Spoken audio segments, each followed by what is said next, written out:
नमस्कार दोस्तों, मैं करुणा और जगतजननी की कृपा YouTube परिवार में आप सभी का स्वागत करती हूँ। आज मैं आपको इस वीडियो में परमा एकादशी की व्रत कथा सुनाने जा रही हूँ। अर्जुन बोले, हे जनार्दन, आप अधिक मास, मलमास, पुरुषोत्तम मास के कृष्ण पक्ष की एकादशी का नाम तथा उसके व्रत की विधि बतलाइए। इसमें किस देवता की पूजा की जाती है तथा इसके व्रत से क्या फल मिलता है। श्री कृष्ण बोले, हे पार्थ, इस एकादशी का नाम परमा है। इसके व्रत से समस्त पाप नष्ट हो जाते हैं तथा मनुष्य को इस लोक में सुख तथा परलोक में मुक्ति मिलती है। भगवान विष्णु की धूप, दीप, नैवेद्य, पुष्प आदि से पूजा करनी चाहिए। महिषियों के साथ इस एकादशी की जो मनोहर तथा काम्पिल्य नगरी में हुई थी, कहता हूँ, ध्यान पूर्वक सुनो।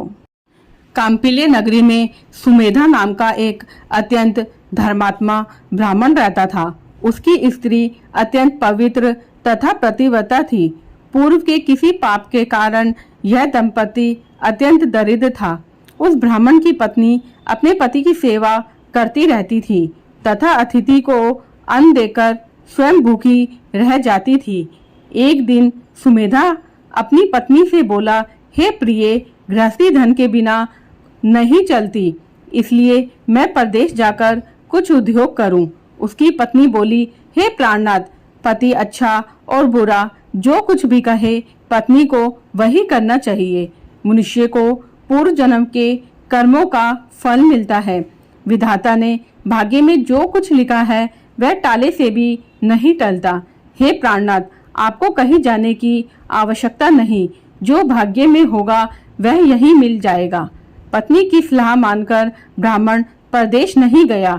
एक समय कौंडिन्य मुनि उसी जगह आए। उन्हें देखकर सुमेधा और उसकी पत्नी ने उन्हें प्रणाम किया और बोले, आज हम धन्य हुए। आपके दर्शन से हमारा जीवन सफल हुआ। मुनि को उन्होंने आसन तथा भोजन दिया।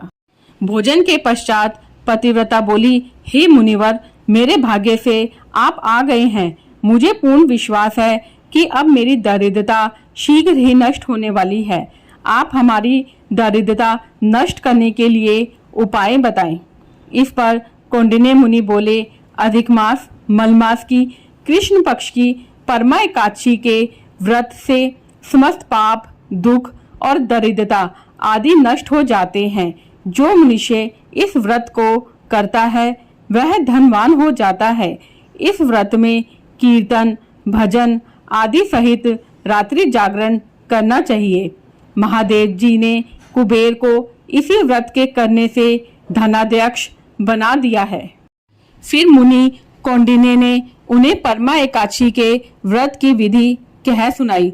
मुनि बोले, हे ब्राह्मणी, इस दिन प्रातःकाल नित्य कर्म से निर्वृत्त होकर विधि पूर्वक पंचरात्रि व्रत आरंभ करना चाहिए। जो मनुष्य 5 दिन तक निर्जल व्रत करते हैं वे अपने माता पिता और स्त्री सहित स्वर्ग लोक को जाते हैं। हे ब्राह्मणी, तुम अपने पति के साथ इस व्रत को करो। इससे तुम्हें अवश्य ही सिद्धि और अंत में स्वर्ग की प्राप्ति होगी। कौंडिन्य मुनि के कहे अनुसार उन्होंने परमा एकादशी का 5 दिन तक व्रत किया। व्रत समाप्त होने पर ब्राह्मण की पत्नी ने एक राजकुमार को अपने यहाँ आते हुए देखा। राजकुमार ने ब्रह्मा जी की प्रेरणा से उन्हें आजीविका के लिए एक गांव और एक उत्तम घर, जो कि सब वस्तुओं से परिपूर्ण था, रहने के लिए दिया। दोनों इस व्रत के प्रभाव से इस लोक में अनंत सुख भोगकर अंत में स्वर्ग लोक को गए। हे पार्थ, जो मनुष्य परमा एकादशी का व्रत करता है उसे समस्त तीर्थों व यज्ञों आदि का फल मिलता है। जिस प्रकार संसार में 4 पैर वालों में गो, देवताओं में इंद्रराज श्रेष्ठ है, उसी प्रकार मासों में अधिक मास उत्तम है। इस मास में पंचरात्रि अत्यंत पुण्य देने वाली है। इस महीने में पद्मिनी एकादशी भी श्रेष्ठ है। उसके व्रत से समस्त पाप नष्ट हो जाते हैं और पुण्यमय लोकों की प्राप्ति होती है। धन्यवाद। दोस्तों, अगर आपको मेरी यह वीडियो अच्छी लगी तो प्लीज चैनल को लाइक, सब्सक्राइब एंड शेयर करना मत भूलना और कमेंट बॉक्स में श्री हरि लिखना ना भूलें। धन्यवाद। ओम नमो भगवते वासुदेवाय। जय श्री राधे कृष्णा। जगत जननी की कृपा आप सभी पर बनी रहे।